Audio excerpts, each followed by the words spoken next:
Hello students, welcome to my YouTube channel. अर्धसूत्री विभाजन first हमने पढ़ लिया था। आज हम पढ़ेंगे अर्धसूत्री विभाजन सेकंड। Okay, let's start.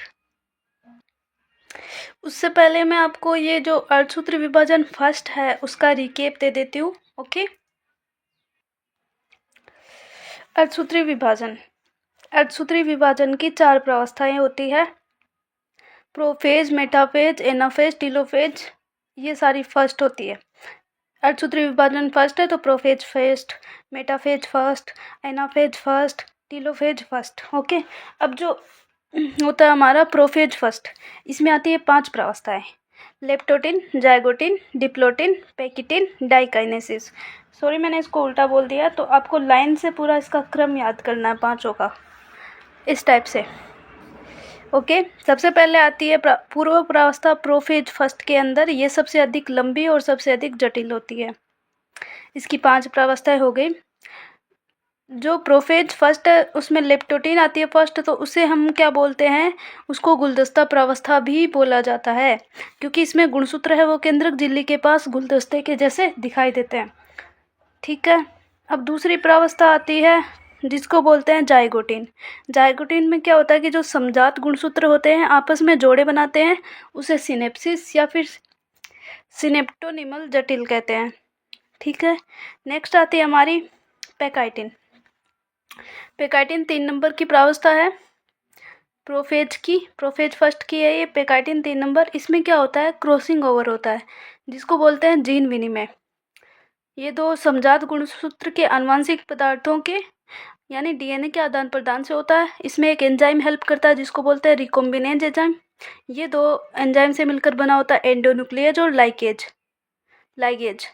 जो एंडोन्यूक्लियेज है वो डीएनए को मध्य से काटता है, लाइगेज है वो डीएनए को जोड़ता है।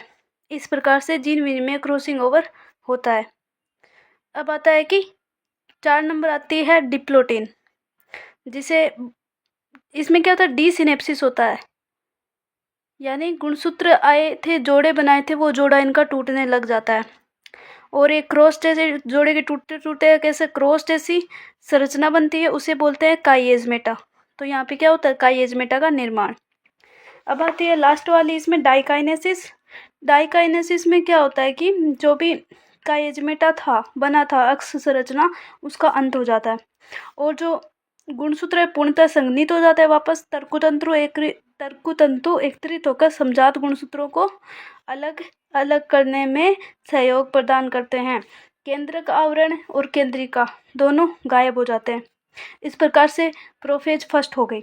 अब है मेटाफेज फर्स्ट। इसमें क्या होता है, 2 मध्य पट्टिका बनती है। 3 नंबर पे आता है एनाफेज फर्स्ट। इसमें गुणसूत्र अलग हो जाते हैं और जो संतरित गुणसूत्र है गुणसूत्र बिंदु से जुड़े रहते हैं, जो सेंट्रोमियर का विभाजन नहीं होता है। ठीक है, फिर आता है टीलोफेज फर्स्ट। इसमें क्या होता है, ये प्रोफेज का उल्टा है। तो जो गायब हुए थे केंद्रक और केंद्रिका आवरण, केंद्रक आवरण और केंद्रिका गायब हुए थे, इसमें वापस दिखने लग जाते हैं और भी जो कोशिकांग थे वो भी वापस इसमें दिखने लग जाते हैं।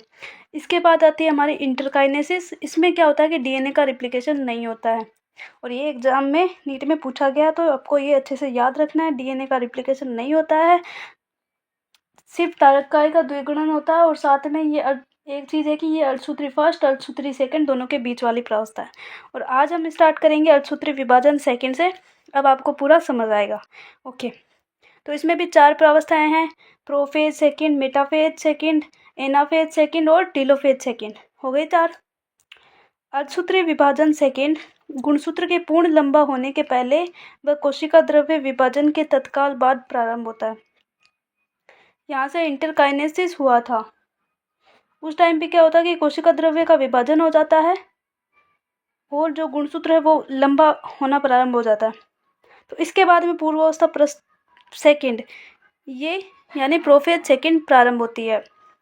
अर्धसूत्री विभाजन फर्स्ट के विपरीत अर्धसूत्री विभाजन सेकंड का सामान्य सूत्री विभाजन के समान होता है।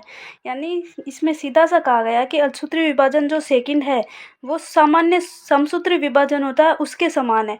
जो समसूत्री विभाजन हमने पढ़ा था बिल्कुल एकदम सेम वैसा ही है और ये हमें यहाँ पे पढ़ना है।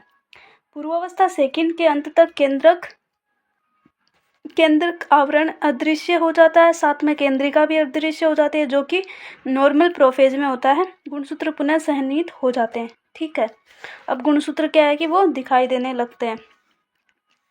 मेटाफेज सेकंड, इसमें क्या होता है कि गुणसूत्र का जो मध्यांश पर पंक्तिबंध बीच में ये बनाएंगे, ऐसे मध्य पट्टिका बनाएंगे गुणसूत्र। विपरीत ध्रुवों की ओर तर्कुतंतु की सूक्ष्म नलिकाएं इनके संतति अर्ध गुणसूत्र के काइनेटोकोर से चिपक जाती है। और यहाँ पे जो ये यहाँ पे क्या है, तारकाय है, उससे जो तर्कुतंतु निकले हैं ये इसके काइनेटोकोर से जुड़ जाती है। यहाँ पे काइनेटोकोर होते हैं दोनों साइड, इससे जुड़ जाती है। फिर आती है हमारी एनाफेज सेकेंड। इसमें क्या हुआ, जो काइनेटोकोर से जुड़ी है सूक्ष्म नलिकाएं या फिर तारक जो तर्कुतंतु, उनके द्वारा उसको खींचेगी दोनों साइड, इधर से दोनों साइड अपने तरफ खींच रही है और इधर ले आई। इसकी भुजा ऊपर की रह गई और ये गुणसूत्र बिंदु इधर रह गया। ये विपरीत कोशिका ध्रुवों की ओर चले गए।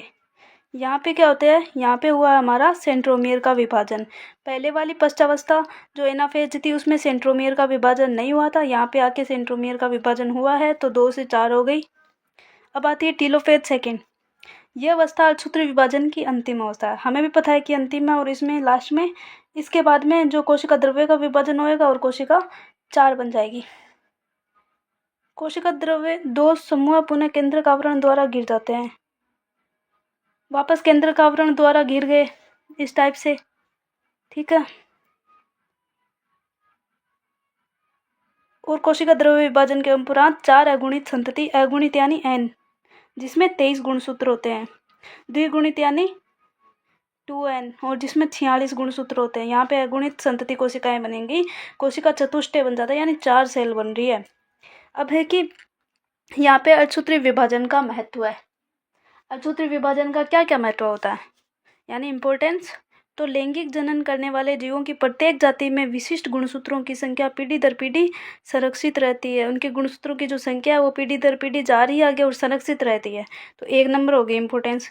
दूसरी है कि जीवधारियों की जनसंख्या में एक पीढ़ी से दूसरी पीढ़ी तक आनुवंशिक विभिन्नताएं बढ़ती जाती है। आनुवंशिक विभिन्नताएं के लिए ये रिस्पॉन्सिबल है, ये इसका इम्पोर्टेंस हो गया।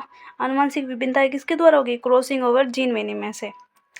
3 नंबर होगी कि विकास की प्रक्रिया यानी इवोल्यूशन, उसमें विभिन्नताएं अत्यंत महत्वपूर्ण है, तो उसके लिए भी ये इम्पोर्टेंस है यहाँ पे।